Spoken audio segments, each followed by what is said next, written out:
Allow me to reintroduce myself. My name is Ho. Blocked by James. Turned back and forth. Oh, he broke his ankles. 1-1 from Tyson. Batista with a drive. Deep left field. No doubt about it. Yo, what's up, YouTube? As y'all see, we got the trio up here today, and that's because we're excited more than ever for the 2021-2022 NFL season to kick off. And boy, do we have a brand new segment for y'all. We'll be breaking down every single team in the NFL prior to the season, talking about best bets, talking about additions and subtractions, and mainly talking about the whole team overview of this NFL season. Every NFL team, football is back, baby. Let's go. Really looking forward to getting into it. Got every team on deck. Gonna break it down. Let's get into it, baby. Right from the jump, man. Go ahead, start with the Arizona Cardinals, baby. Going down to the desert. Down to the desert. So Arizona had a few big additions this offseason. They kicked it off with signing J.J. Watt, which was a massive move. Got A.J. Green and also traded for Rodney Hudson under center, which is a big need for a young quarterback like Kyler Murray. They drafted Zaven Collins in the first round this year, just like they drafted a linebacker in the first round last year, and Isaiah Simmons. So they're going to have a good young duo at the linebacker position. They get to grow together. I think he did get a DUI charge, so that might get a slow start to a season, but we'll see how that starts off.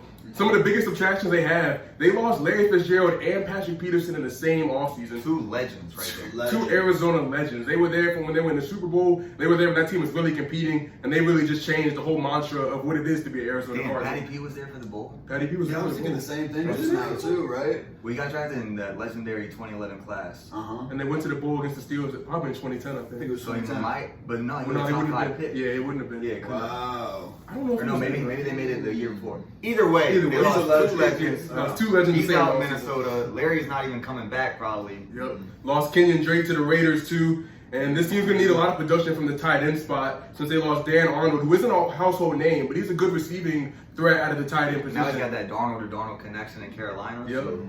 Yep. So that's the additions, subtractions, and a little draft move that they made. And then I'm gonna just go over the over/under, like what Vegas is expecting each team to do. And for Arizona, their over/under set at 8.5, which I think is a little disrespectful. So I would take the over because I mean, at the end of the day, quarterback position, you got Kyler Murray, who I've gone on the record saying this guy can be an MVP candidate in 2 to 3 years, and I said that a year ago. So this is really the start of like his peak, where he could take off and like be in that MVP conversation. We saw it a little bit in the first half of last year, especially after that Hail Murray play that really put him in that conversation. But now that he's got A.J. Green, DeAndre Hopkins, and another year under that Cliff Kingsbury offense, to really see him take that next step. And I mean, considering the fact that this might be the toughest division of all time, though, it really makes things like a little hectic and you don't really know who's going to come out of it. But what I really like about what Arizona did is they didn't just make additions on paper like, okay, J.J. Watt's going to go after the quarterback and like make plays in the backfield on paper, but they added leaders in the locker room with him, DeAndre Hopkins last year, and it just lets the locker room know like, yo, we're not fucking around anymore. Let's go. This is the time to win games, and it really sends a message like we're competing, and I think that's going to be felt all the way down the roster. But I really think it really comes down to A.J. Green and that cornerback crew. Like A.J. Green, we've seen be one of the best receivers in football. If he's healthy, we'll see how that actually plays out. And this cornerback crew dealing with Malcolm Butler retiring and really not much other production. You got Byron Murphy out there. So we'll see how those players are able to step up. But if not, they could just be getting torched left and right, especially in that division. So it'll be interesting to see how this plays out. I really like that over 8.5. It seems like Arizona's going to really do something about it this year. They're going to be not that old team that we know them of. And like you said, Kyler Murray, he's got to do it this year. He has to take that next big step. So what I'm going to tell y'all is, my whole purpose is, hey, let me give y'all a little best bet. Go into FanDuel, go into DraftKings, put a little side bet, you know?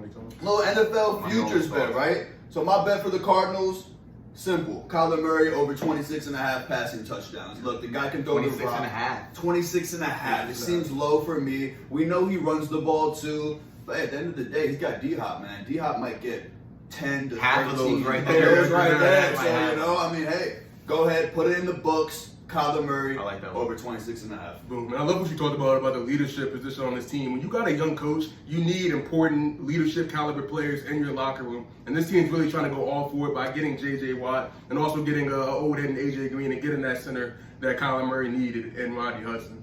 So there you guys go. That's Arizona out in the desert, one of the hardest divisions in football. Yep. But they're first for a reason because they got something that they can prove this year. Actually, it's just alphabetical order. But you know what we mean. On to the next episode. Peace out, PSO. Atlanta Falcons up next.